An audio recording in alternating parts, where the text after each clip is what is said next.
Hi guys, Tony Rotella here, recording video number 2 of Reddit Opening of the Week, week number 5. And in this video, we're going to make our first deep dive into the specific variations of the Open Sicilian, starting with the variations in which black plays a very early e5. If you're not familiar with these variations, they're called the Sveshnikov and Kalashnikov, and they start as follows. So after e4, c5, knight f3. We're familiar with these moves, hopefully. Hopefully you've watched video number 1. Black plays 2 knight c6. Again, e6 and d6 are very popular. g6 is possible, but in both of these variations, black plays knight c6. And after d4, opening up the center, c takes d4, 4 knight takes d4. Black either goes e5 immediately, this is the Kalashnikov variation, or he flicks in knight f6 and knight c3. So knight f6, attacking the e4 pawn, knight c3 is the most natural way to cover this, and then e5. And this is the Sveshnikov variation, named after the Russian grandmaster who sort of was maybe one of the first people to recognize the potential of this opening in the late 70s and early 80s. Sveshnikov actually was also the guy who popularized 4e5, the Kalashnikov, and in writing my book, I learned from Alex Shabalov that a lot of the Latvian and Russian players called 4e5 not the Kalashnikov, but the accelerated Sveshnikov, which was kind of interesting. So we're gonna quickly talk about black's motivation in playing an early e5, and then we're gonna jump specifically into talking about the theory of the Sveshnikov and the Kalashnikov. So why would black play e5? Well, e5 does a few things. The first is that, unlike many other variations of the Sicilian, black immediately equalizes the space in the center. So in contrast to, say, say something like the Scheveningen, where black sets up a small center, or the Najdorf, where it's basically a showdown in the center between white's e4 pawn and black's d6 pawn. In the Kalashnikov, black immediately equalizes the space in the center. The second thing that's nice about e5 is that, as we saw yesterday, the knight d4 is a pretty good attacking piece. We saw it hopping into f5, we saw destructive sacrifices on e6, in some variations even it was coming back to f3 and then helping out with the e5 break. And so kicking this knight out of the well-centralized d4 square has a lot of merit.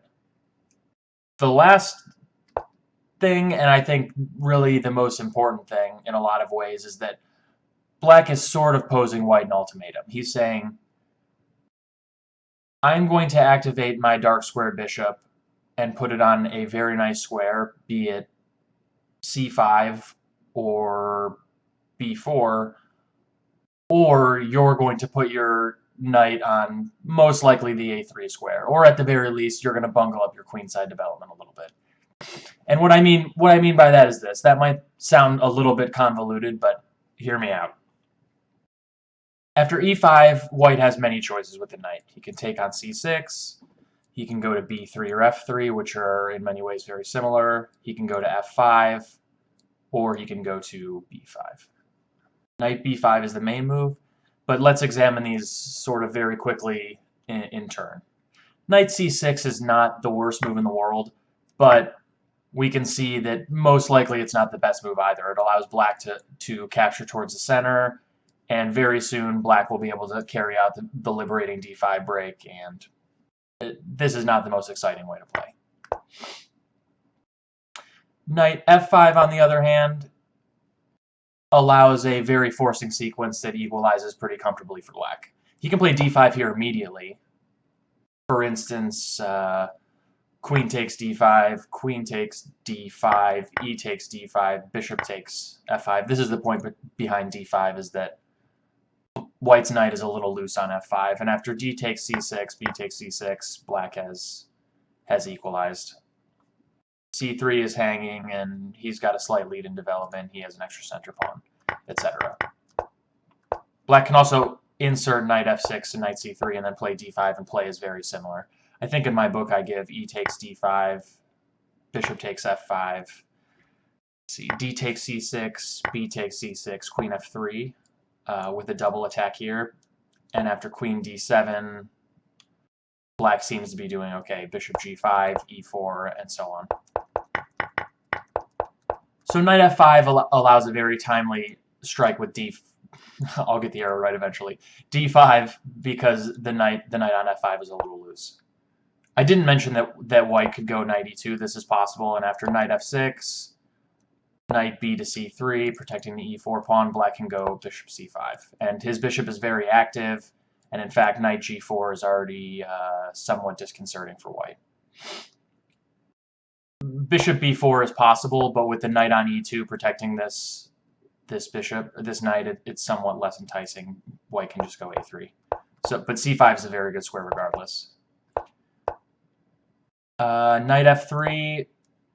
We talked about this move a little bit in the intro video yesterday. Knight f6, knight c3, bishop b4, renewing this attack on the e-pawn, and after bishop d3, d5, black is already equal or better. Knight e takes d5, knight takes d5, threatens to win a pawn on c3, and after bishop d2, knight takes c3, b takes c3, bishop e7. Black has an extra center pawn. Soon he's going to go f5. White's got some structural problems. This is pretty uncomfortable. In fact, after knight b3, plays almost exactly the same. Knight f6, knight c3, bishop b4, bishop d3, d5, and so forth. And so we come to the main move, knight b5. And this knight d6 is sort of a positional threat. He's saying, White's saying, I'm gonna rid you of your dark squared bishop. You're gonna have all kinds of dark square weaknesses. I'm gonna have the two bishops. Your position's gonna be a little bit uncomfortable. And so black is sort of forced to go d6. You can go a6. This is called the Lowenthal variation. And after knight d6, bishop takes d6, queen takes d6, queen f6. I think queen d1 is supposed to be good for white. And after queen g6, knight c3. Both knight g to e7 and d5 are possible, but I don't think they're very good. So okay, white goes knight b5 and black goes d6. Well, now you start to think, well, why would black want to play this way? Sure, after all of the other knight moves, I get to activate my dark square bishop. I get to liberate my position with the d5 break. Things are really rosy. After knight b5, though, I have to play d6, and my bishop is hemmed in on f8. I have a backward, somewhat weak pawn on d6. Because I've moved both my e-pawn and my c-pawn to the 5th rank, this d5 square is really weak. Yeah, all of those things are indeed true.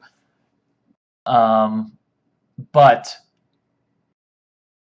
white is going to find it hard to complete the development of his queenside pieces in a natural way. And what that means most of the time, for instance, in the main line, after 6 knight 1 to c3, is that after a6, white's knight is forced to go to the really very awful a3 square.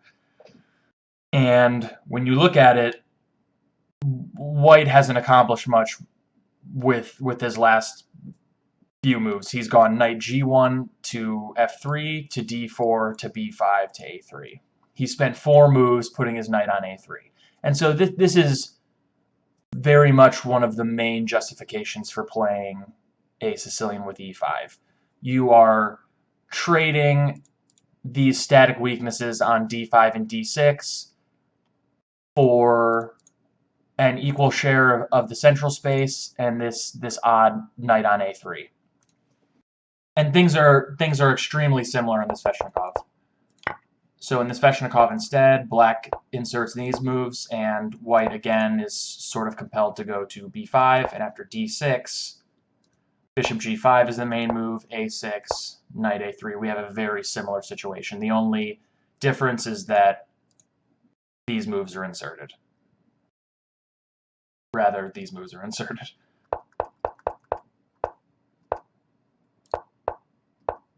And so after 7 knight a3, or in the Sveshnikov case, 8 knight a3, this really sort of already frames the play.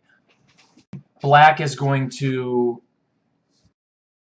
try and undermine white's control of d5, usually with a liberating break d5 himself or with f5, and rid himself of this weakness on d5. Sometimes getting white to capture with the e-pawn is good enough, plugging up the hole, essentially. And white, on the other hand, is going to play to accentuate his control of the d5 square and find a way to fix this knight. A lot of times, that way is playing knight d5, which is very natural, c3, and knight c2, when the knight's ready to come to e3 and look at the weak d5 square. So let's hop into the specific variations now. Let's talk Kalashnikov first, I think. Let's save the best for first, I guess, in my opinion. I'm totally unbiased, of course.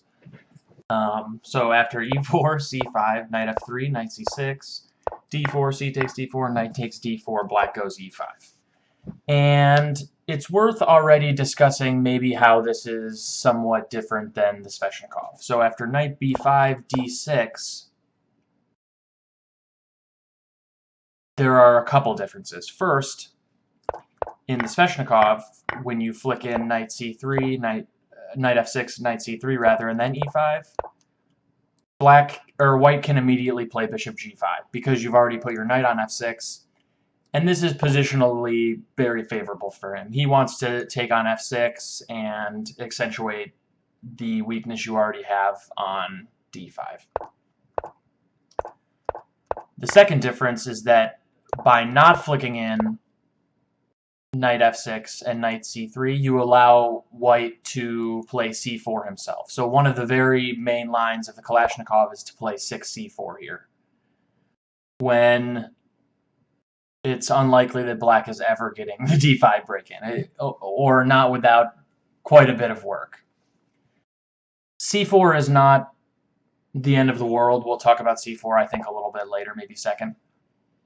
The white's main move is knight c3 here. Just continuing to develop, looking towards the d5 square, and in fact threatening knight d5. For instance, if you're not paying attention, you play something like bishop e7 here, you're basically losing after knight d5 because you can't protect knight c7 check. So first note is that the moment white is usually threatening knight d5 with this knight on b5 still, you have to go a6.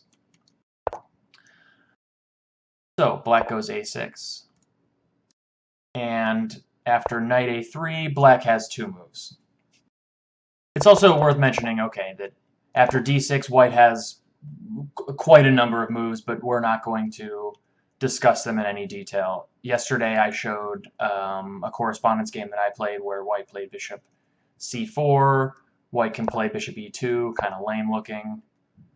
a4 is possible, intending to stop a6 and b5, allowing a6 of course, but not allowing black to follow up with b5.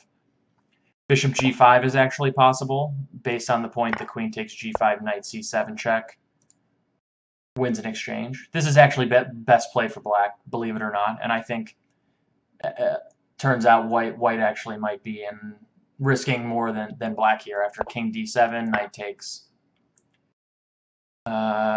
geez, what did I get? I think b6. The point is that white can't get the knight back out. But the only moves really that are commonly played are knight 1 to c3 and 6c4, and I think just for time's sake, you guys don't want to hear me rambling on about every variation in the Kalashnikov humanly possible. We'll just limit it to these two. And believe me, I can ramble on about the Kalashnikov at length. So after knight 1 to c3, black basically has to go a6, and after knight a3, there are two moves. One thing you have to consider here is, like we just talked about, white's overall goal is not only to just develop and castle his king away to safety, normal opening stuff. He really also needs to fix this a3 knight. And if black does nothing, white might play knight c4 to e3 very comfortably. And for that reason, a lot of times black plays b5, not allowing knight c4, of course. Now, there also is the small poke here, threatened with b4, though white rarely allows that. Pretty much forces knight d5. This is the old main line, 7b5, by the way. And now black has two choices again. Normally, he's not going to allow this knight to stand on d5 for very long. It might even be possible that white is threatening bishop takes b5 here, a takes b5, knight takes b5. So after knight d5, black is usually going knight g to e7 or knight c to e7. It's possible to go knight f6 here as well, but after bishop g5, you're in a Sveshnikov. So we can leave it at that. It's also possible for white to try and exploit this move order by going knight c4, but knight f6 isn't particularly popular with Kalashnikov players just because it's possible for white to go bishop g5 and bring it back into Sveshnikov waters. So let's cover the maybe less popular move, knight c to e7 first. Looks a little weird, indeed, but black's idea is that he wants to take on d5 and still have this knight to come to f6 to influence the d5 square. Let me rearrange these variations a little bit. So knight c to e7, yes, and white's critical idea here is to go c4 and introduce some pawn tension on the queen side and try to encourage black to take on c4 such that he gets his knight to this wonderful c4 square. So what does black do? Great question. It's not easy to find a move other than knight takes g5. You've sort of placed your knight takes d5 rather. You've placed your knight on this rather precarious e7 square, and you sort of have to unclog your development. You have to get rid of this knight, so you're taking the knight. And there are two captures, c takes d5 and e takes d5. We're only going to cover e takes d5. I think this is the critical move. Again, it's to white's benefit to keep the tension between these two pawns because b takes c4 is a positional concession for black. White is threatening to go here and win a pawn, and b4 is not particularly exciting here because queen a4 check would win a pawn. So b4, queen a4 check. Sad trombone, and you're just losing. So in this specific case, b takes c4, knight takes c4 is sort of forced, and honestly, already you can see that maybe black already has some problems to deal with. After knight f6, bishop e3, you see that white's pieces are harmonizing pretty well to cause black some problems on the queen side, and black down the line might have this weak a6 pawn because of this. Geez, I'll get the arrows right eventually, I promise. Because of the annoyances on b6, black frequently, most of the time, plays rook b8 here, and after bishop e2, bishop e7, castles, white plays a4, and I think overall this is just slightly more comfortable for white. Yeah, black can go bishop b7 and try to build up some pressure on this pawn, and even if white succeeds in going a5 and knight b6, black frequently goes knight d7 to attack it, and f5. In practice, though, white has scored something like 72% from this position in my database, which is very high. Quite a bit better than a coin flip. And that's not even white's only option. I think in the complete Kalashnikov by Kornet and Libizuski, they give rook c1 as being good as well. But knight c7 isn't particularly popular anyway. The normal move is knight g to e7. Quite a bit more natural. And again, white's critical idea is to go c4 here and try and break up the queen side. Excuse me. Again, black is sort of compelled to take on d5. You can play knight d4 and after c takes b5, play knight takes d5, but it actually transposes. So after knight takes d5, e takes d5, again, white does best to maintain this tension to try and force some kind of concession. Knight d4, c takes b5. It's actually hard for black to keep material equality. Normally these lines for black are played as pawn sacrifices because he actually can't keep his queen side together.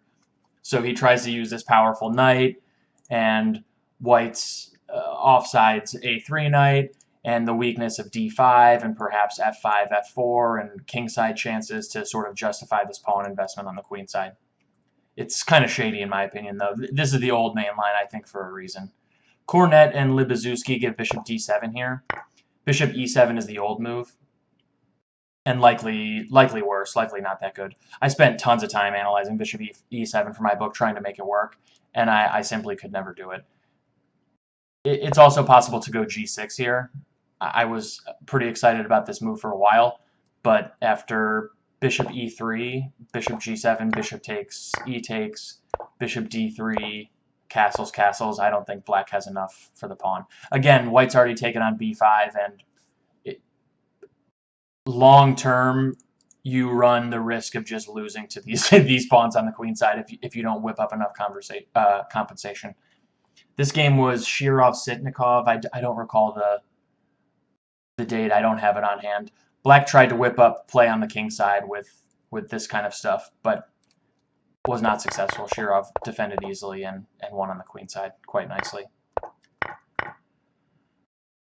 So after knight takes d5, e takes d5, knight d4, c takes b5, bishop d7 was Kornet and Libazuski's attempt to sort of rehabilitate this variation in the complete Kalashnikov.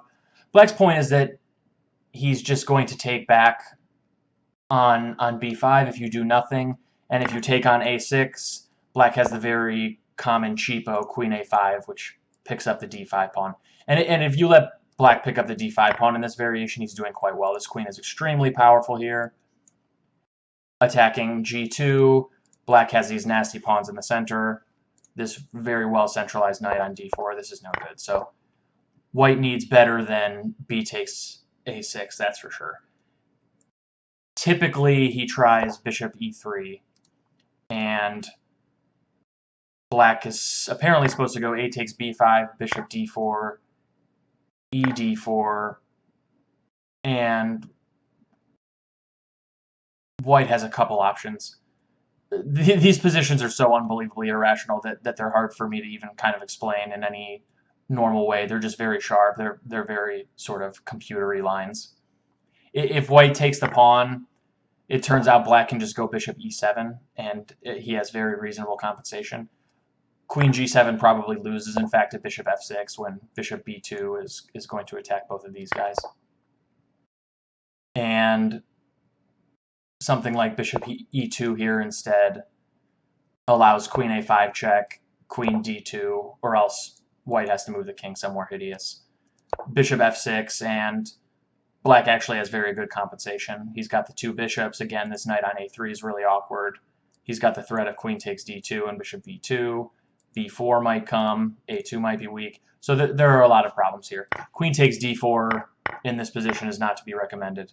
I think white's supposed to go bishop d3 with pretty unclear consequences. Queen a5 actually forces king f1, but the position's still just an absolute mess. I honestly still don't really have a great handle on what's going on here.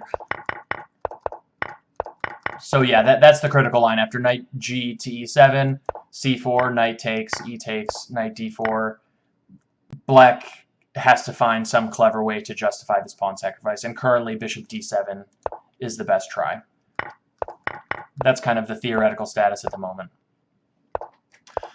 So yeah, after knight a3, there's b5, which we just looked at, threatening b4 and also cutting off knight c4. But there's also the modern move 7 bishop to e7.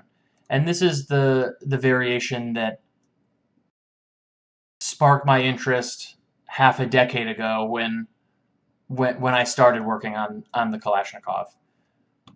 the thing is that you can see that playing b5 has pretty real consequences.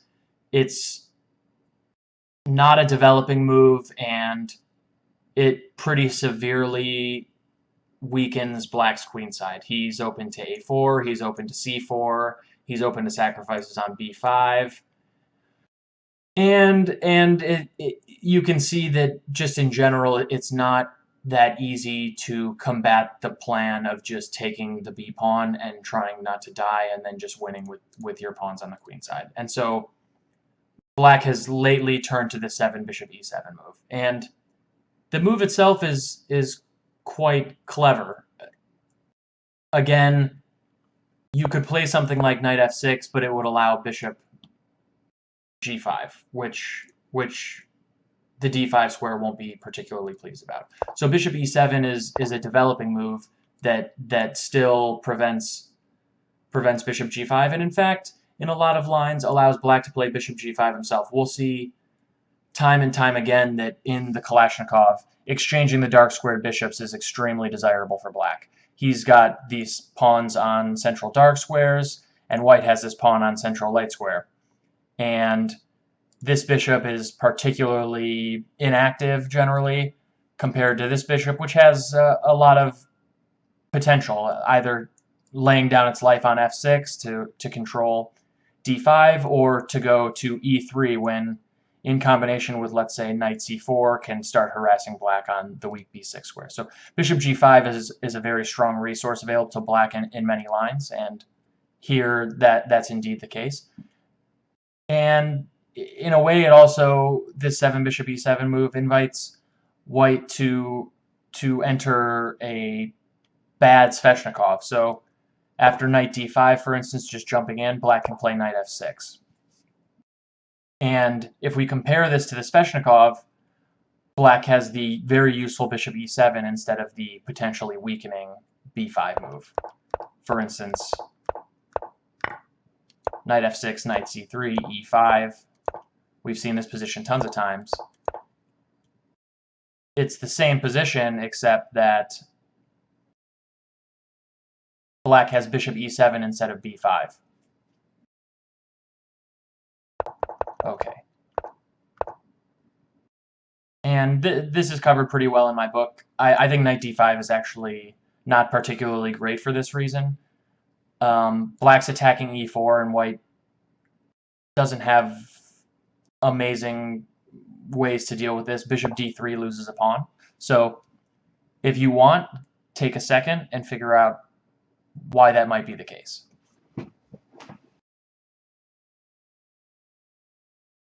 Okay, the reason is knight takes d5, e takes d5, queen a5 check, with a double attack on the d5 square and the e1 square.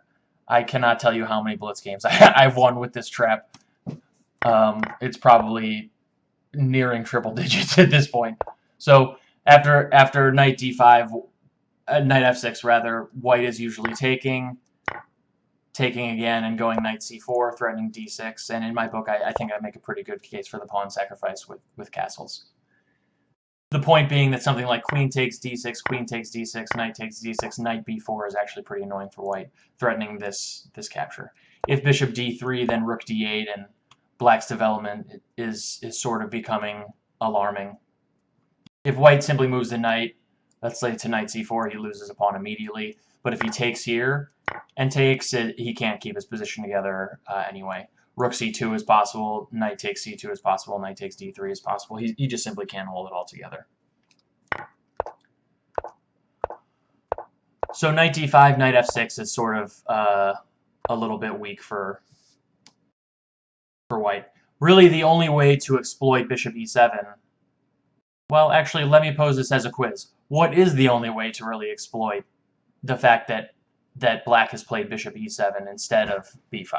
So take a second, think about it.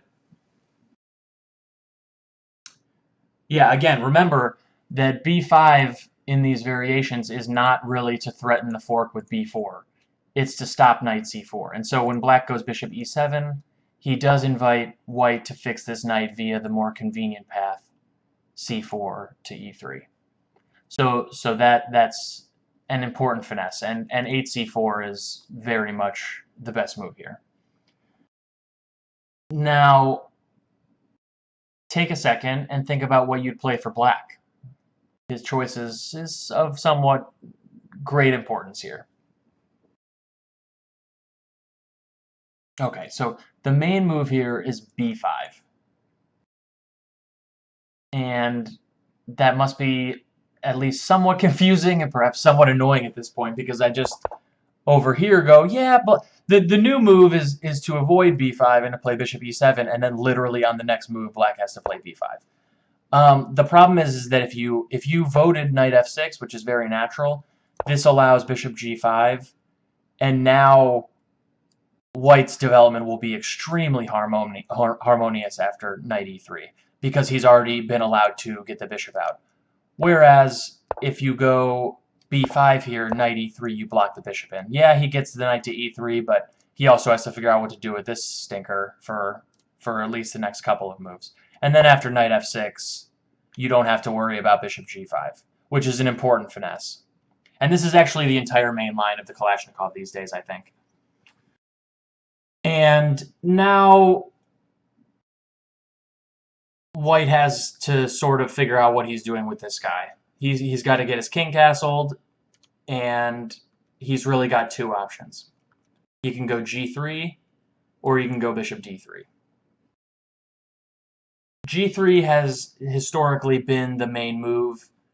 I'm not sure if it's actually better. It is well purposed. Again, a bishop on g2 adds more strength to the d5 square, and perhaps playing g3 will allow white to play f4 down the line. But it doesn't seem to me that black has major problems after either move. So let's examine them quickly in turn and move on. So after g3, black typically castles, bishop g2, and now he carries out one of the, again, most important maneuvers in the Kalashnikov, which is to go bishop g5 and trade off this bishop. Confused? Yeah. He has to first go b4 and sort of force white to allow him to move this knight out of the way with knight takes d5, knight takes d5, and now bishop g5. And black gets rid of this sort of crummy bishop on e7 in exchange for this very nice bishop on c1. And already, if you really take a look at this, black, after the exchange of these bishops, also has the idea of going bishop e6 takes d5, solving his problems with the d5 knight, and also leaving white with maybe the worst minor piece. This bishop is not a particularly active or exciting piece at the moment, whereas this knight has pretty great prospects, honestly. d4 is an extremely enticing square, especially when you consider that rook c8 and pressure on c2 is possible. Down the line, if black plays knight d4 and white decides to kick it with c3, after b takes c3, b takes c3, white will have an isolated pawn on the open c file, which will be weak. And, well, let's actually zoom forward a couple moves. Maybe this will make a little bit more sense.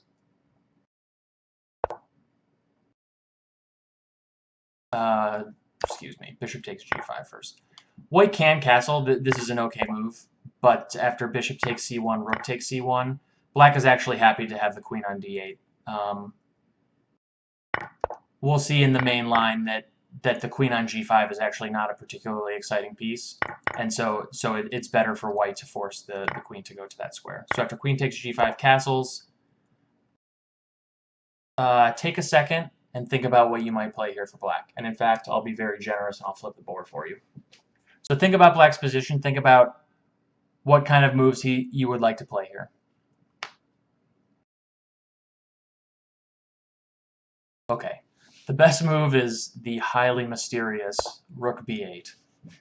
And if you don't understand this move, it's a very typical Kalashnikov move, and it's a very atypical chess move, I think. It's got very many small purposes. The first is that at some point, black might just want to move this knight, either to e7 to challenge this knight on d5, or to d4 just because d4 is a hell of a square for a knight. But he can't do that right away because b4 is hanging. The second thing, if you look, is that in a lot of these positions, at some point, knight c7 might discover an attack on d6 by the queen. So knight c7, and if you move this rook, then he can take on d6, which would of course be very unpleasant. So by preemptively moving this rook, you get out of the threat there. The last thing really about rook b8 that's kind of nice is that in many variations, white is going to start chipping away at your queenside pawns, and having the rook on b8 somewhat dissuades him and somewhat just prepares to go a5 and have an extra protector of b5 without having to worry about like any x-rays down the a file or something like that. So after rook b8, white has a lot of moves. There's f4, c3, a3, queen d3. Queen d3, just simply viewing a6 and getting ready for something like rook a to d1 or rook f to d1 has been the most popular. And black usually goes bishop e6, getting ready to black usually goes a5, getting ready to play bishop e6 without hanging the a6 pawn. And after, a3, bishop e6, a takes b4, a takes b4, knight takes b4 is actually quite good as well, just immediately trying to get rid of this knight. A takes b4 I just chose sort of arbitrarily. This position seems pretty equal. This was debated actually in a pretty high-level game. Ian Nepomniachtchi versus Vasily Ivanchuk in the Tal Memorial in 2011. And Nepomniachtchi played rook a6. Ivanchuk met the threat to the c6 knight with rook fc8, c3, and Ivanchuk returned the queen to d8. After rook d1, g6, knight e3, rook b6, black had very few problems. d6 looks weak, yes, but the problem for white rather, is that c3 is always equally as weak. So, and if d6 is weak, but if you want to keep your knight on this really great d5 square, you can't attack it. So I think this game was actually drawn h4, h5, and then drawn shortly after.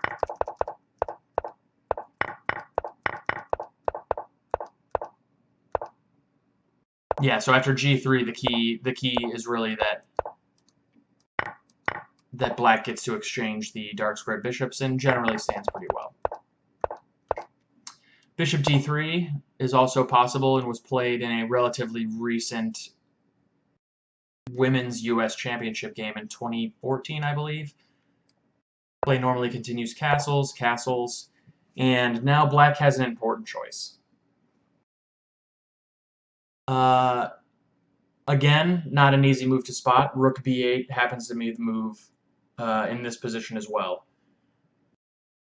Kind of a weird one. Again, black prepares to meet a4 with protect. He sort of preemptively protects b5 in preparation for a4, and also very subtly delays bishop e6.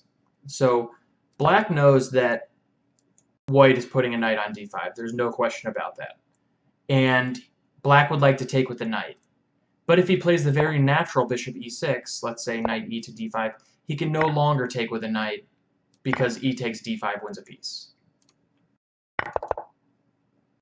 So after knight d5, he'd have to take with the bishop. But taking with the light square bishop and trading it for a knight is somewhat undesirable. Black tends to have light squared problems if he has to trade off his light squared bishop and white gets to keep his.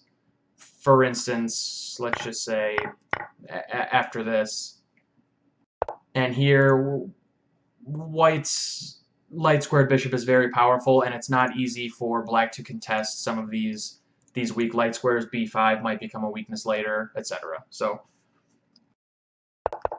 Black plays rook b8 and delays bishop e6 such that he can take on d5 with the knight. And in fact, the game from the U.S. Women's Championship, Abrahamian versus Crush, continued knight d5, knight takes d5, knight takes d5, and hopefully familiar by now, Black played bishop g5.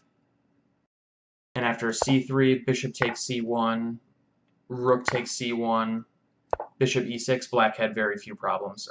As soon as he gets to take on d5 and leave himself with this knight versus bishop ending, or pseudo ending, it's not particularly dangerous for him. For instance, a4, bishop takes d5, e takes d5, knight e7, a takes b5, a takes b5.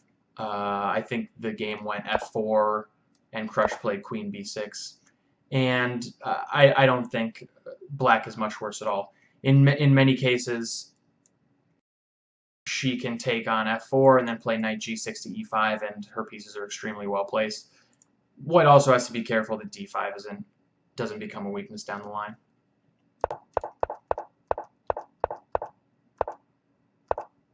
So that's really a sort of speedy and perhaps somewhat disjointed look at 6 knight 1 to c3.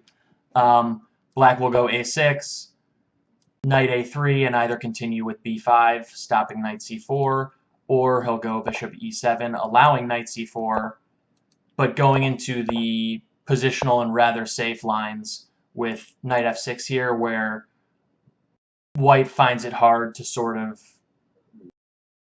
really make the d5 square useful because bishop g5 is impossible. Black manages in basically all lines to trade off this bishop on e7 for this bishop on c1, which is quite a bit more favorable than trading this knight for this bishop. Okay, so the other main line is, and what many people consider to be sort of the most principled move against the Kalashnikov, is c4, clamping down on the d5 square immediately, and planning knight c3 only after c4 has been played. Now, again, I think that the strength of c4 is sort of a little bit overstated. Yes, it is true that the d5 square is extremely weak, and Black's generally probably not going to get to play this move anytime soon. That's for sure.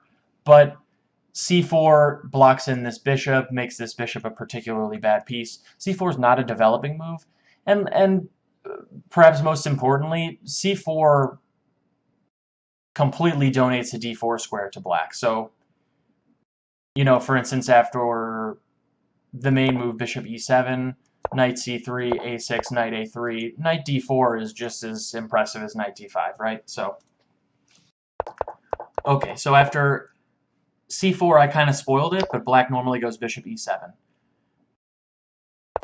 a6 is not as enticing yet because White has not played knight 1 to c3. So usually Black plays this waiting move that does not allow knight f6, bishop g5, and that also does not kick the knight back until White goes knight c3 rather.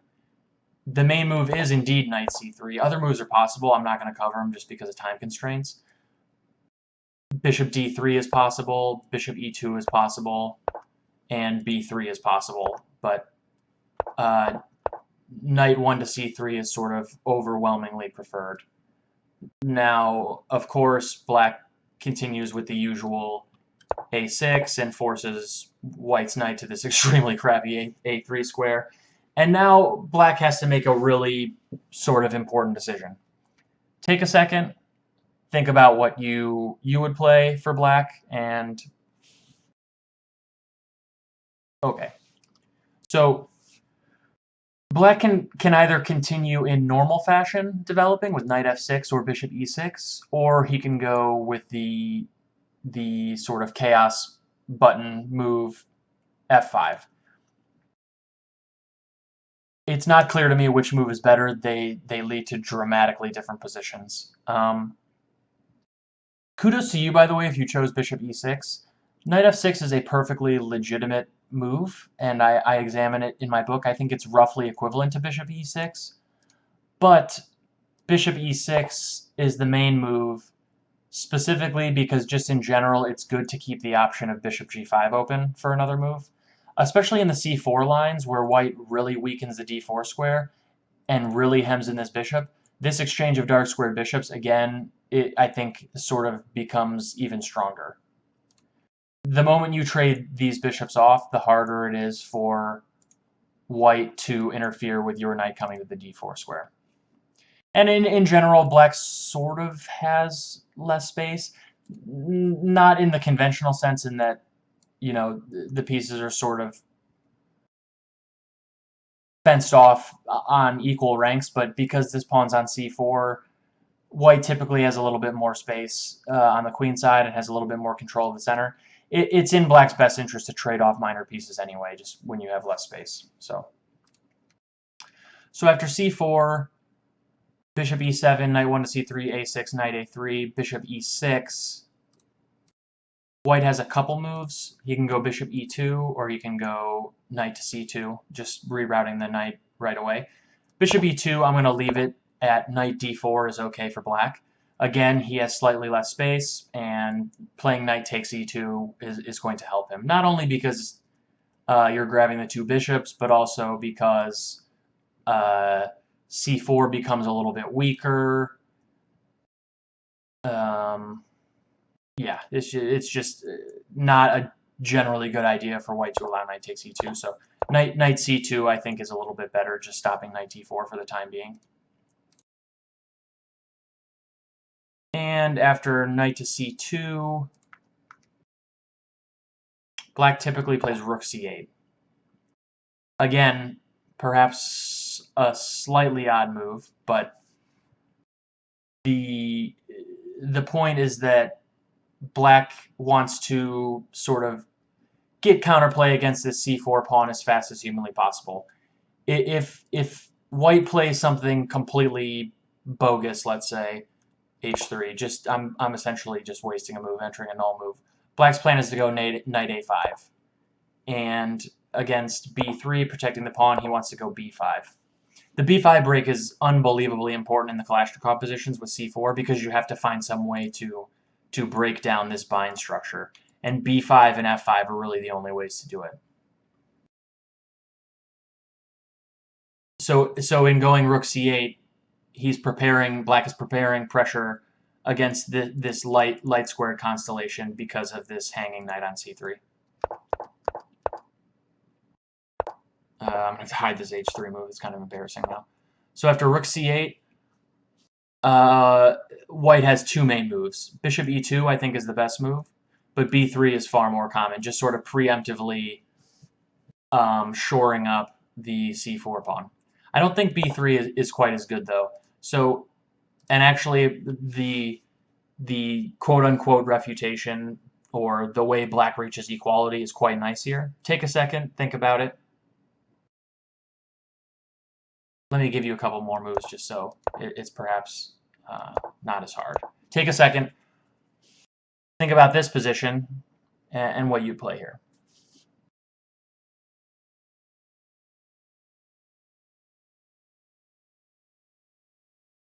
Okay, the move is actually b5 anyway, which looks completely impossible. You could be forgiven for just giving up on b5 entirely, given that the rook is already on c8. It can't go to b8 to support the b5 break, and this pawn is attacked 3 times. The problem is that c takes b5 allows knight a7, attacking the knight on c3 and attacking the b5 pawn again. If, let's say, bishop b2, black can go knight takes b5, and we see the other small idiosyncrasy in white's position that allows b5. The e4 pawn is loose. So after knight takes b5, a takes b5, white probably is a little bit reluctant to take on b5 because e4 hangs. So this is a really nice move, and it's for this reason that I think b3 is somewhat inaccurate. Again, this knight being loose on c3 is a big issue. So after rook c8, I think bishop e2 is the best move. And not going to go into this too much. Plays pretty quiet after this. I don't think black is worse. I think the very strange knight b8 is the best move, planning to reroute the knight, and also to sort of go with the normal b3, b5 plan if allowed. Plays pretty complex. I would urge you to check out my book. Shameless plug. But yeah, the play after c4, if black goes bishop e6, tends to be very positional in nature, pretty slow. The key for black is finding a way to play b5 or exchange a sufficiently large number of pieces such that this bind in the extra space isn't particularly uncomfortable. After knight a3, as I already mentioned, black can go b5, f5 immediately, which leads to some of the craziest positions, I think, in the Sicilian defense as a whole. Just totally bizarre. Two moves here are possible for white, bishop d3 or e takes f5. I think bishop d3 is actually not very good at all. It's pretty popular, but not very good. Black can play f4, and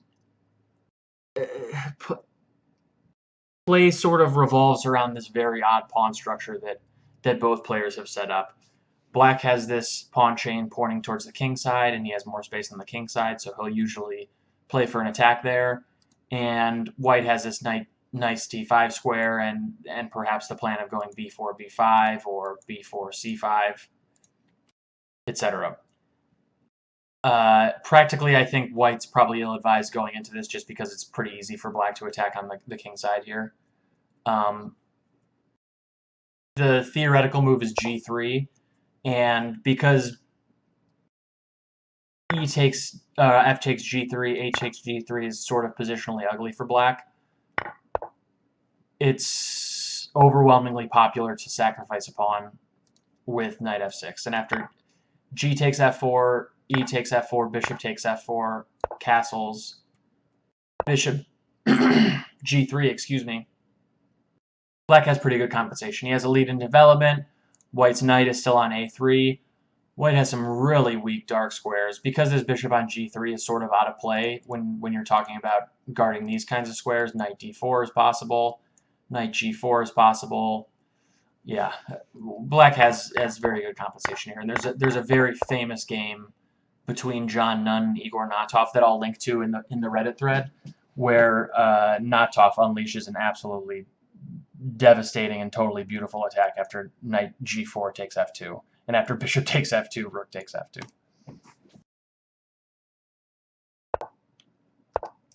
Quite a bit better is e takes f5. And after bishop takes f5, white does best to challenge black's bishop on f5 immediately. Again, something like trading the light squared bishops with bishop takes d3, queen takes d3 would just be positional suicide for black. He has massively weak light squares, and the trade only accentuates it. So he must go to e6 instead and just lose the tempo. Incidentally, I think this is one of the reasons why knight 1 to c3 is stronger than for instance, bishop e2. Against bishop e2, black can go f5, and after e takes f5, bishop takes f5. Bishop d3 would lose a tempo now, so white has to sort of tolerate this very active bishop now. Interesting finesse, just I thought worth noting. So after bishop e3, bishop d3, bishop e6, castles, knight f6, knight c2, castles. This is all very standard. This is sort of a position, I think, that's well worth discussing. So black has played this f5 move in an attempt to sort of liberate himself from this e4, c4 bind and to gain some activity. In doing so, he's definitely worsened his own pawn structure. So now black has 3 pawn islands to white's 2. The e4 square is very hard to contest, so if white wants to put a knight here, etc. d5 is still quite weak, but in exchange, black has gained very fluid piece development, an open f-file, generally active pieces, and a central majority by trading the f-pawn for the e-pawn. Now Black can even consider going b5 as a sacrifice just to unleash these two center pawns. For instance, this isn't necessarily good, and I'm just going to insert a null move just so you can see the structure. Something like this, protecting the knight, and then getting ready for d5 would be sort of terrifying for white, because these pawns will roll forward very quickly.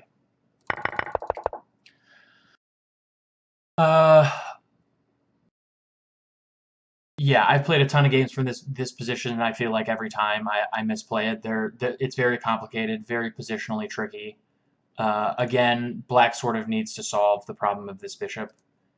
It's much more common in this variation that black goes queen to d7 and bishop to b6 via d8, sometimes to a5, but not as much.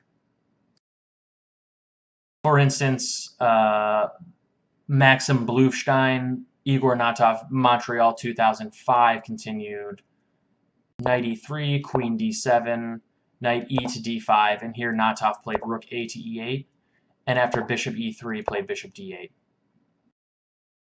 Guarding this square, and in a lot of cases getting ready to go, let's say, to a5. In the game, Natov played king h8, and white eventually took on f6, and Natov was able to capture with the g-pawn and use the g-file for some general nastiness. I think that in general, that's all I really want to say about the Kalashnikov. I do apologize if I rushed. The key things to take away are the general idea that black is trading these static weaknesses for equal space and a knight that is going to have to go to the very poor a3 square. That c4 is possible here when it's not possible in the Sveshnikov, but that in general, compared to the Sveshnikov, black is usually trading this bishop for this bishop, which is quite favorable for him, compared to this bishop for this knight, which is quite a bit less favorable, given that this knight does a good job of guarding the weak d5 square. Okay, yeah, I think that's all for the Kalashnikov. Let's move on to the Sveshnikov now.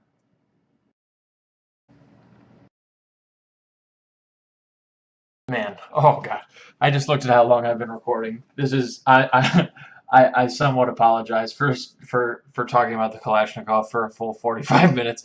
That must have been brutal.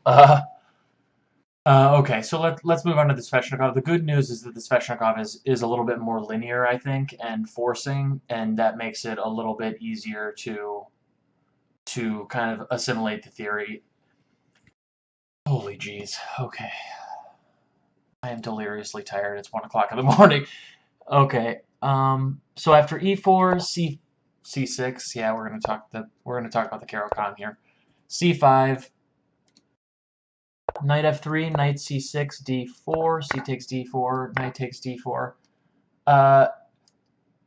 People originally thought that in order to avoid the 6c4 stuff of the Kalashnikov theory we just talked about, black had to insert knight f6 and knight c3. It was just sort of assumed that if white could play c4, he'd be better.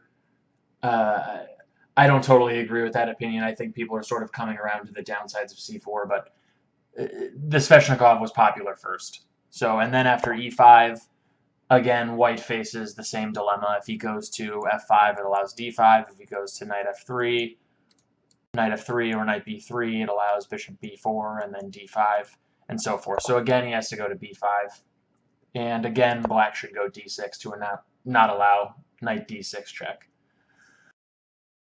And white has really only one move here. Knight d5 has been played in some games, and it's not bad. If it basically forces knight takes d5 because knight c7 check is a threat, so after knight takes d5, e takes d5. Black players eventually realized that b8 was the best square. e7 is possible. God, I'm so bad with the arrows.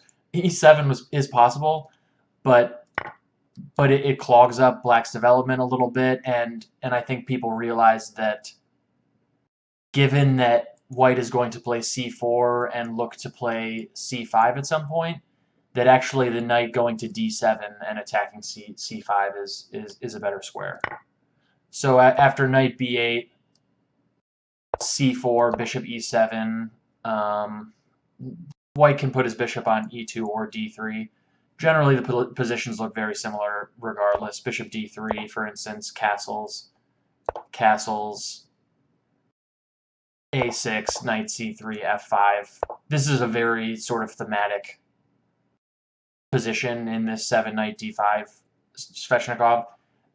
Has never been particularly challenging for black, who has good play in the center on the king side, and he can try and slow down white's offensive on the queen side with moves like a5, b6, knight d7, queen b6. Essentially, white must break through with c5 at some point to make progress, and so a lot of times black will try and slow him down before, for instance, continuing on the king side with e4, knight d7 to e5, etc.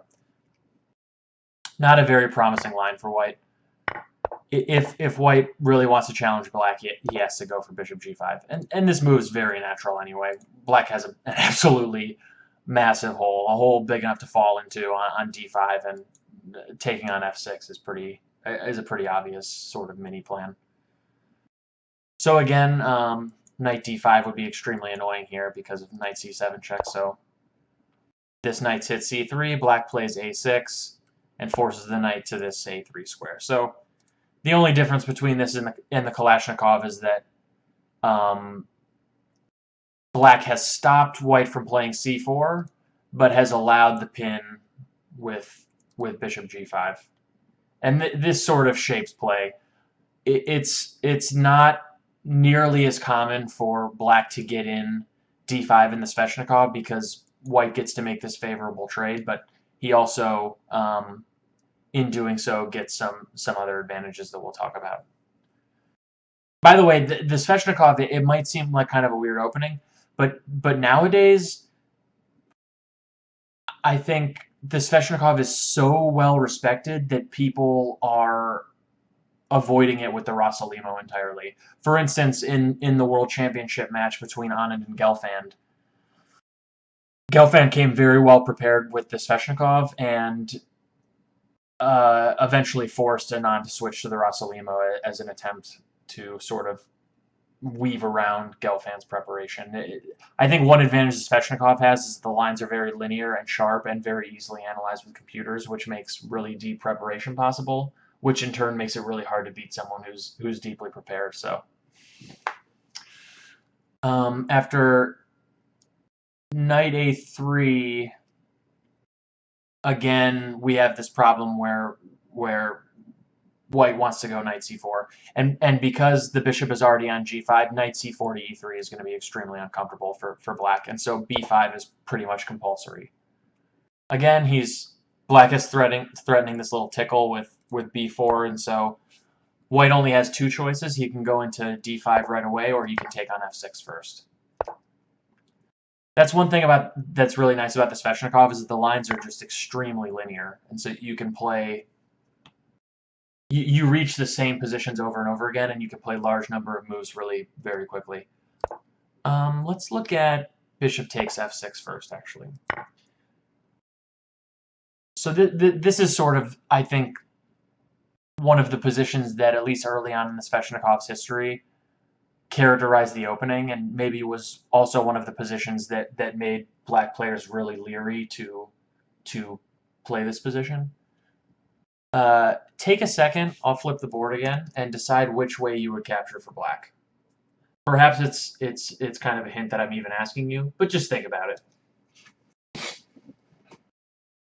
Okay, so second quiz question. What happens if black plays queen takes f6? G takes f6 is the theoretical move. So you know there's something wrong with the more obvious queen takes f6. What is it? Okay, after queen takes f6, white can go knight d5, threatening here and threatening here. So the only move is queen d8. And after queen d8, bishop takes b5 is possible.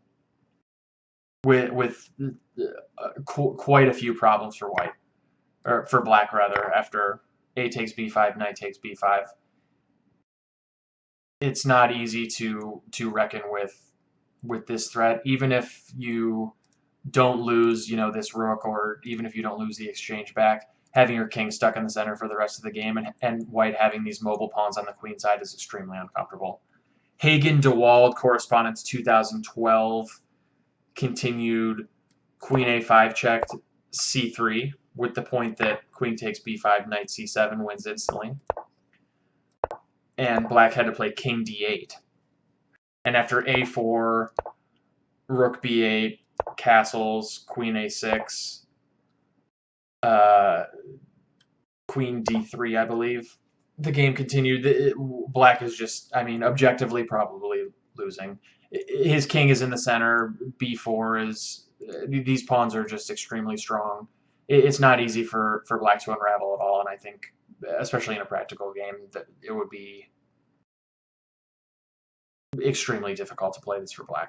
So g takes f6 is the move, and man, what a mess this position is. This is about as imbalanced as you can humanly get, I think, as far as a position on move 9 goes.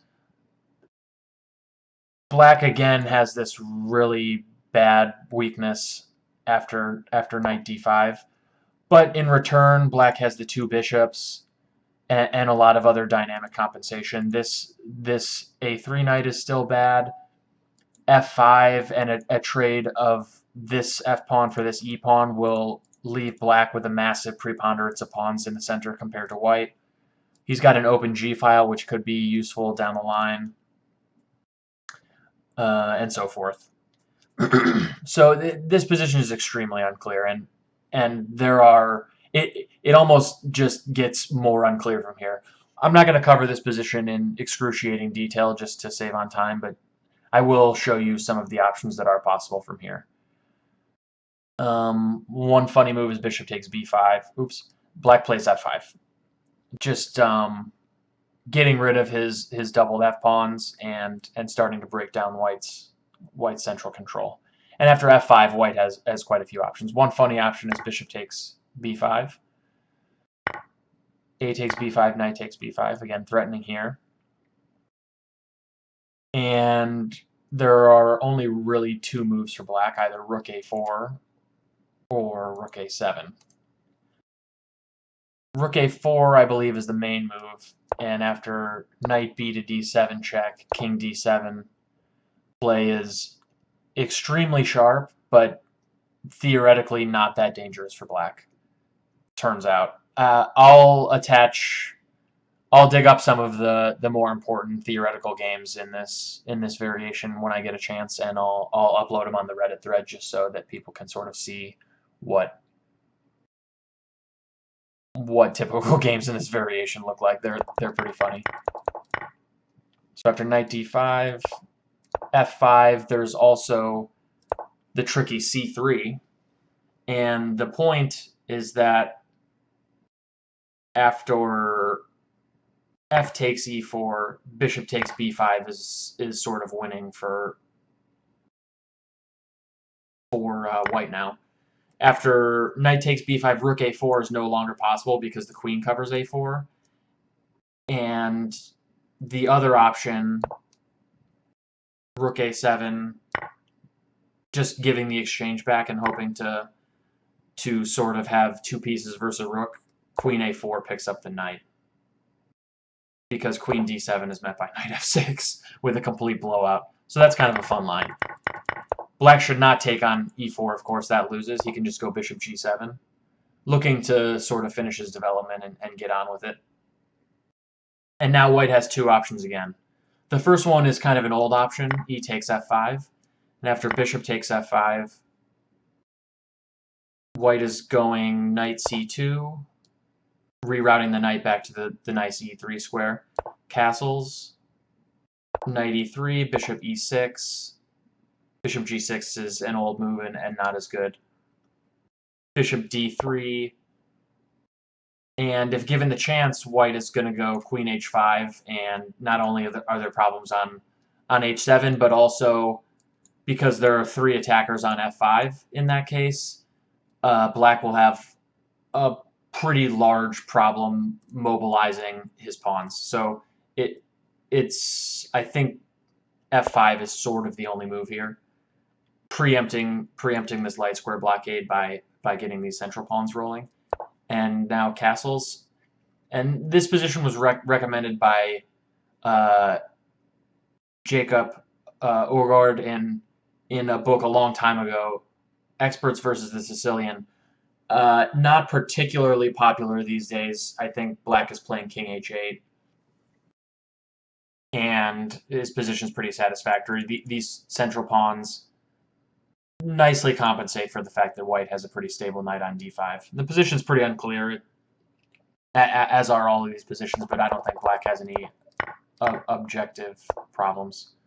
Instead of e takes f5, bishop takes f5, knight c2, which is the old move, there's a very modern option in bishop d3, threatening to take. Black usually goes bishop e6. Now, taking would be a pretty horrific blunder on account of bishop takes d5, winning a piece. So certainly white does not do that. And now knight takes b5. So you can see in the Sveshnikov there are a lot of these sacrifices on b5 because black, when you weaken your queenside like this, you keep your king in the center. A lot of tactical motifs are possible. A takes b5, bishop takes b5, and then bishop d7, e takes f5. This line was recommended by Paramarjan Negi in his most recent Sicilian repertoire book for white.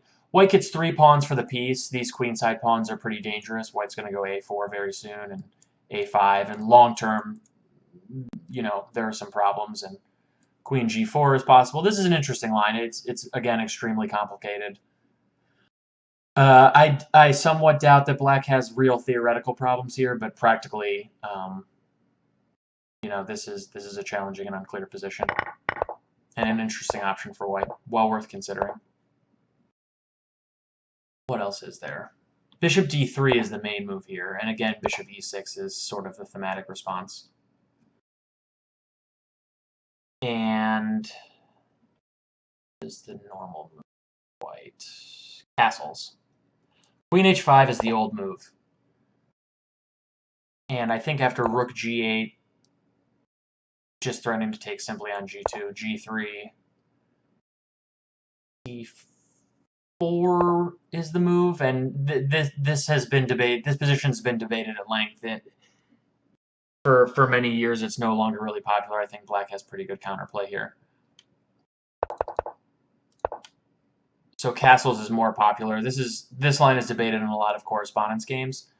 And the main move here for black is just to plug up the weakness on d5 with bishop takes d5, e takes d5, and knight e7, protecting against this bishop takes f5 threat. So now the situation has sort of changed a little bit. Black has given up his 2-bishop advantage. He's sort of put his knight on maybe the not-so-great e7 square for the time being. But he's gotten rid of the weakness on d5, and he's got these two pawns in the center that he's going to march forward to try and generate some play on the king side. Frequently, black wants to get his knight to e5, so he's going to go e4, knight g6, knight e5, and so on. And white is going to try to make something happen on the queen side. c4, or, you know, moving the knight, and a4, trying to chip away at this and make something of his, you know, sort of 4 versus 2, or pseudo 4 versus 2. There's a small tactic here. Some people go for this line. The point being, of course, that this is a massive blowout. Black has to go here and throw his queen in the way. So this is essentially a pawn sacrifice for black, but after bishop g7, black gains a lot of time for his play, and this bishop on g7 is an absolute beast. One correspondence game that I have here in my notes continued. e4, bishop c4, castles, queen d2, knight g6. Again, black wants to go into e5. Bishop b3, rook e8, f4, queen b6, king h1, e3, queen e2, bishop takes c3, b takes c3, with an absolute mess. Black is still down a pawn, of course, but structurally, white has some problems. He's got some loose pawns everywhere. This bishop is essentially completely disabled by his own pawn, and this pawn on e3 is pretty monstrous. So a complete mess. I think this correspondence game, Langeveld Moss 2012, was eventually drawn. White doesn't have to go in for this knight takes b5 cheapo though, and allow this stuff. He can also just, I should use they can also just play something more normal, perhaps c3, intending to just bring the knight back into the game. And after bishop g7, queen h5, I think is the usual move. And after e4, queen h5, of course, threatens the f5 pawn. e4, bishop c2, castles, rook a to e1. This position has been debated at length. White's getting ready to just sort of blow open the light squares. I think queen c8 is the move. And black is supposed to be okay, but it's kind of sharp. b4 at some point is one of black's typical motifs, even as a sacrifice, given that c takes b4 can be met by bishop takes b2, which would hit the knight, and the bishop on c2 would be hanging, etc. Position's very complicated. d5 is loose for white in a lot of variations. Queen c5 might be coming. In general, 9 bishop takes f6 against the Sveshnikov tends to be extremely sharp and extremely complex, and you need to be very theoretically well prepared and well prepared mentally to play these like highly irrational positions where play is happening on all sectors of the board for both players at all times, and it's just kind of a mess. And I think that's really all I want to say about f5. If you're really interested in these lines, Cotronius just released a Grandmaster repertoire book focusing on showing equality for black, and he's got pretty good coverage of 9 bishop takes f6. 9 bishop takes f6 is not particularly popular nowadays. It's much more common for white to go knight d5 in this position. Again, remember after b5, white has to react to b4, and so really only this or this are possible. Knight d5 is much more positional, just ganging up on this pinned knight. And after bishop e7, black is threatening knight takes d5 now, which would discover an attack on bishop g5, and if bishop g5, he would use his knight to take back on e7. So it's typical that white takes on f6 here, black takes with the bishop, not shattering his pawn structure. And now white faces a choice. It used to be that c3 was almost completely automatic, intending to fix the knight. Nowadays, there's a choice between nudging your c-pawn one square or 2. I think essentially what's happened is that this 11c3 was analyzed absolutely to death, and for the most part, I think through massive number of high-level games, correspondence games, and engine analysis, people have just simply worked out 11c3 way too far, and so people move to c4 just to play something new. I'm not sure it's objectively any better, but people just started playing 11c4 because 11c3 was so unbelievably played out. So let's look at this really quick. Of course, this is very similar to the c4 and the Kalashnikov that we looked at, where white introduces some central or queenside tension between these two pawns, and really prays and crosses his fingers for black to go b takes c4 because knight takes c4, or honestly even bishop takes c4 would be very pleasant for white. In this particular variation, b4 is possible, not so in the Kalashnikov variation. b4 is the best move here, just trying to keep the knight out of c4, and after knight c2, black typically castles, and then white has another very important decision having to do with his light squared bishop. Just like in the Kalashnikov lines we discussed, where white could go to d3 or play g3 and bishop g2, white faces a similar choice here. Are you going to put the bishop on g2, or are you going to put the bishop on actually h3 is possible, or are you going to just put the bishop on e2 and not waste your time? I have a couple of examples of each we can play through relatively quickly. These lines tend to be pretty positional. They're kind of a grind.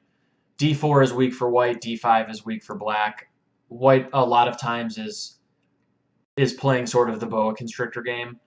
He'll play B3 and A3 at some point and try to either get black to take on A3, at which point A6 is weak, or he'll take on B4 himself after black protects it with A5 and just try to play against this B4 pawn.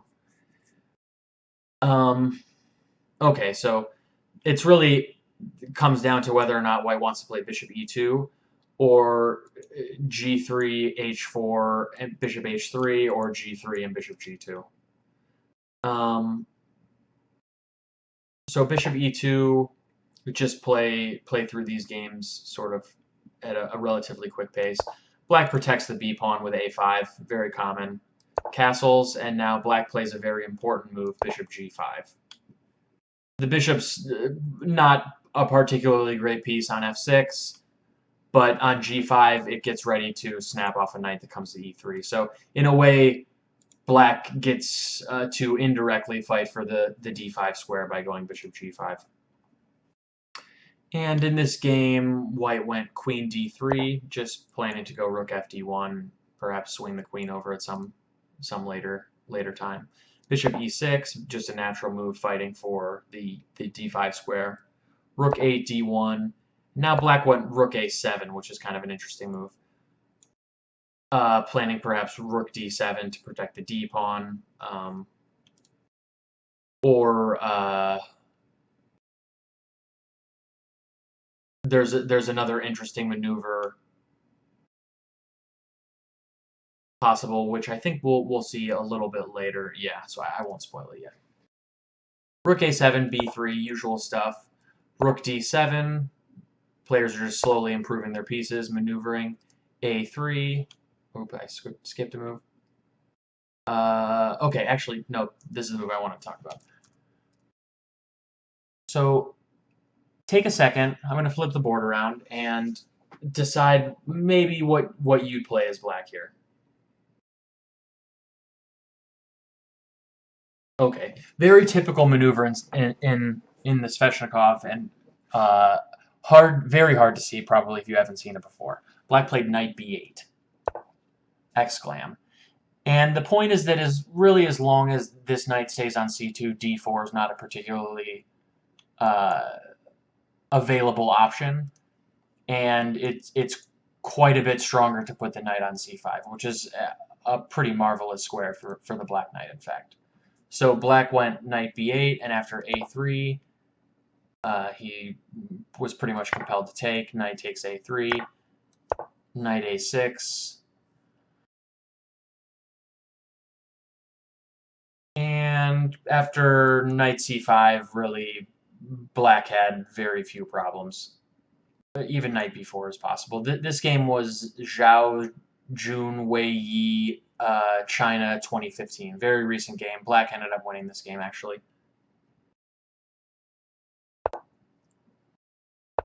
There's also, I think, a more ambitious plan is to go g3, intending h4, which would stop black from going bishop g5. So when white plays g3, black typically goes bishop g5 immediately. And after h4, black can now go bishop h6.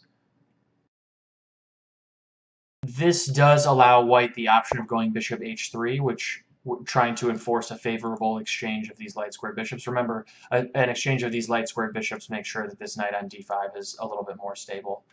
In this specific case, black should play bishop e6, such that if white wants to exchange the bishops, he gets to recapture with the f pawn and control this d5 square. This would be extremely nice for black. This game continued king f1, a5, again just protecting the b4 pawn, king g2, and again black went knight b8, planning to go to d7, c5, or a6 to c5. And after bishop f5, knight d7, knight c to e3, g6, queen g4. The game was extremely complicated. This was Rufinacht Fleetwood Correspondence 2015, and black eventually equalized with knight f6. Knight takes f6, queen takes f6. bishop takes e6, bishop e3, which essentially reached just a pretty sterile heavy piece ending after f takes e3, f takes e6, rook a to f1, queen to e7, and so forth. Maybe black is very, very slightly worse, but in correspondence, white's never going to win that.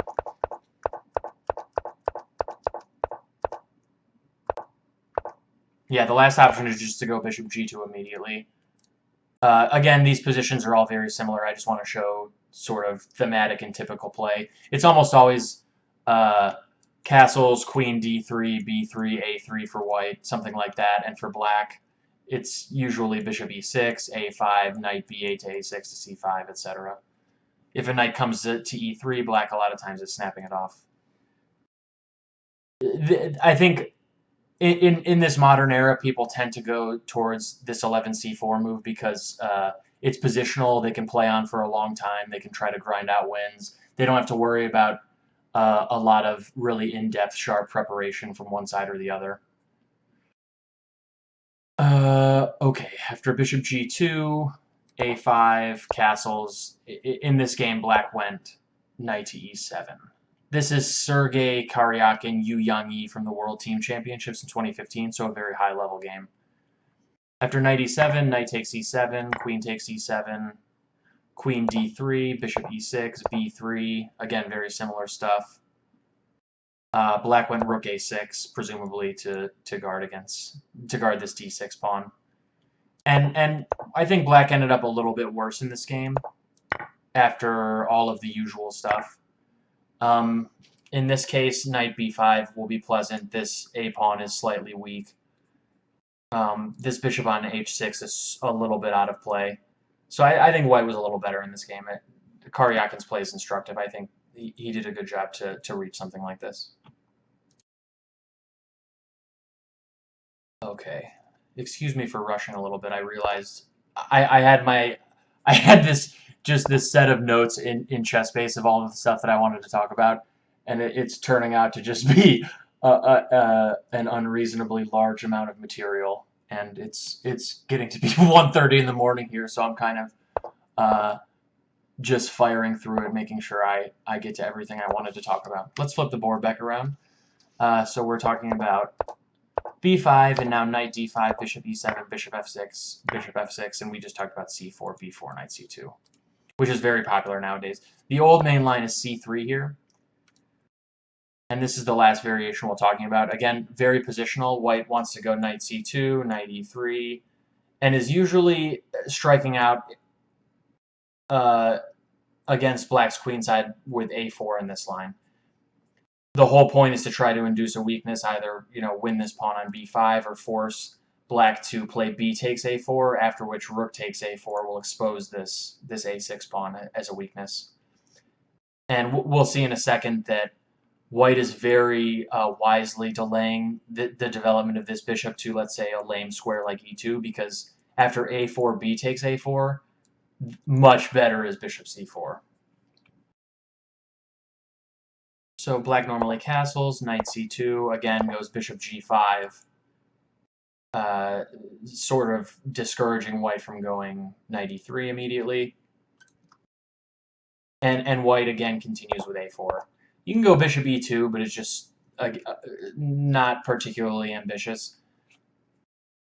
I actually covered this in my book through a transposition, and I believe that knight e7 is good, just fighting for control of d5.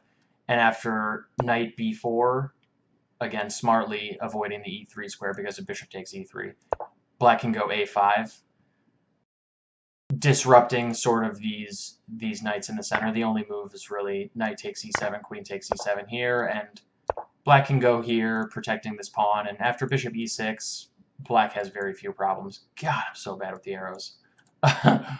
Okay. So white must sort of strike out with a4, or else he's just not getting much of anything. And now black has a choice. Black can go rook b8, just trying to hold down the forward on b5, or he can take on a4. Taking on a4 is the main move. It looks positionally totally gross to me, but players much better than me decided that this was the main move a long time ago, and so I just sort of parrot that response. I think the problem with rook b8 is that after a takes b5, a takes b5, bishop d3, it's not easy to hold this after some later queen e2. For instance, bishop e6, knight b4, knight c to b4, excuse me. Knight takes b4, knight takes b4, threatening knight c6, of course. Queen d7, castles, something like g6, queen e2. This is just a little bit better for white. This pawn on b5 is weak. White has the a file. At some point, rook a5 is going to build up pressure again. Rook f to a1. It's just a little bit more comfortable for white. Instead, black normally takes, and after rook takes a4, he goes a5. So just the pawn is weaker on a6 than on a5, and a5 also stops this knight b4 idea. And this has been a main tabia of the Sveshnikov for a long time. In most modern games, players would reach this position instantaneously. They would just bash out all of these moves. And even further, bishop c4, rook b8 is almost automatic, and now white chooses to protect the b-pawn with either b3 or rook a2. b3's, again, almost automatic. King h8 is the normal move that black is playing here, getting ready for f5 without allowing any really horrific discoveries with knight f6 check or knight b4 or whatever discovery white chooses. And then normally white clamps down on f5 a bit with knight c to e3. And this position is one of the most important positions in the entire Sveshnikov complex. And it's an extremely complicated position, and up till recently, I think black was playing probably just the wrong move. G6 was popular for eons and is the move recommended in most Sveshnikov books except the new Katroni's book. For instance, in the Easiest Sicilian by Kolev and Nadev, they recommend G6, just simply planning to go F5. The problem is that white has this really snazzy and dangerous pawn sacrifice with H4. And black is sort of compelled to take it. The problem is if you just go something like, let's say, bishop f6, h5 is just very dangerous for black. So he has to take it, and after g3, bishop g5, f4, white has a pretty strong initiative.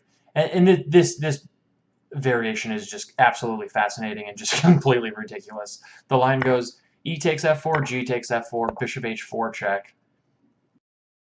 And now, honestly, all of the moves have been played. For a long time, people thought perhaps king e2 to d3 was promising, and that the king was safest on the d3 square. But there was this game relatively recently. Anish Giri was white against the brilliant Sveshnikov expert Alexei Shirov, and Giri went king f1 and pretty much put this g6 line out of business, actually. White is going to go rook a2 to rook h2, and it's just simply very hard for black to hold his king side together. I think Shirov played f5, rook a2, f takes e4, rook a to h2, and now g5, protecting the bishop and using the fact that white has some problems down the f file. But yeah, I won't go into the details here. It's extremely complicated, but correspondence chess and this Giri game, which I'll attach, have proven that somehow, even though white's king is sort of also in the firing line, that this position is near loss for black. Kind of terrifying. So after knight c to e3 instead of g6, which allows h4, black is going knight e7, just straightforward, challenging the knight on d5. And after knight takes e7, queen takes e7, white simply replaces the knight with another knight. And after queen d8, castles, black gets active with f5. And this is sort of the position after bishop takes f5 is, I think, important to understand for why the Sveshnikov is, as a whole, so hard to beat. This position looks extremely imbalanced and extremely messy, right? There's this massive knight on d5, and black's got a weakness on d6 and a5, and but he does have some dynamic factors, like he's got the two bishops, he's got two center pawns to white's none. There's pressure against b3. There's pressure down the f file, but really the crux of it is just that at some point black's probably going to go bishop e6 takes d5 and leave the position just heavy pieces and opposite colored bishops. And it's a position that is not that easy to make progress in for either side. There have been probably 80 to 100 correspondence games that have continued queen to e2, bishop d7, rook a2, bishop e6, rook d1, and now rook c8, just as example moves. This is Eros Riccio versus Arno Nickel from 2007 correspondence game. Both of those guys are extremely strong correspondence players, like 2600. I think Arno Nickel's a former world champion. But yeah, again, this position's extremely unclear, and I'll attach some games, but essentially black's going to take on d5, make it opposite colored bishops, and very likely he's going to take this bishop and put it on b6 or c5. So taking on d5, and then he'll go queen d7, bishop d8, bishop b6, and from b6, this bishop will if2 and combine very well with the rook on f8 and protect the weakness on a6. And it's just going to be simply very hard for either player to really move any of their pieces. And a massive number of games from this position have been drawn. Extremely solid for black. And again, for this reason, people have started to move to the Rossolimo, or have started to move to maybe sharper and more unclear practical lines like bishop takes f6, g takes f6, the Negi line, let's say, with c3, bishop g7, bishop d3, bishop e6, knight takes b5, all that kind of stuff. Just because a lot of these other these positional lines have been analyzed so far and are just unbelievably solid for black. And that really about does it, I think, for the sort of theoretical overview of the Kalashnikov and Sveshnikov. Just to kind of wrap everything up, fundamentally, these E5 Sicilian lines are all about black resolving these weaknesses on d5 and d6, and white resolving these weaknesses, white resolving this a3 knight, essentially getting this a3 knight back into play, and both players are fighting for these goals simultaneously, and it leads to very interesting positions and kind of weird positions. These positions, I probably should not have covered this Sicilian first, because these positions are so weird compared to, let's say, just a normal classical Sicilian, where black is going to continue in normal, very normal Sicilian fashions. But I find these positions extremely interesting, and I had the most amount of material prepped on these Sicilians already because I play these as black, so unfortunately this one got covered first. I hope you guys liked it. Let me know what you think in either the comments on the Reddit thread or the comments in the video. I do apologize, this video went extremely long, but hopefully if you're a white player and you play the Open Sicilian, this might give you some ideas for tackling the Sveshnikov and the Kalashnikov, or further your understanding, and maybe I also inspired you guys to give one of these lines a shot if you play the Sicilian already and you haven't tried these. Both are very respectable lines, and both are relatively popular these days. Thanks so much for watching. I really appreciate it. Bye, guys.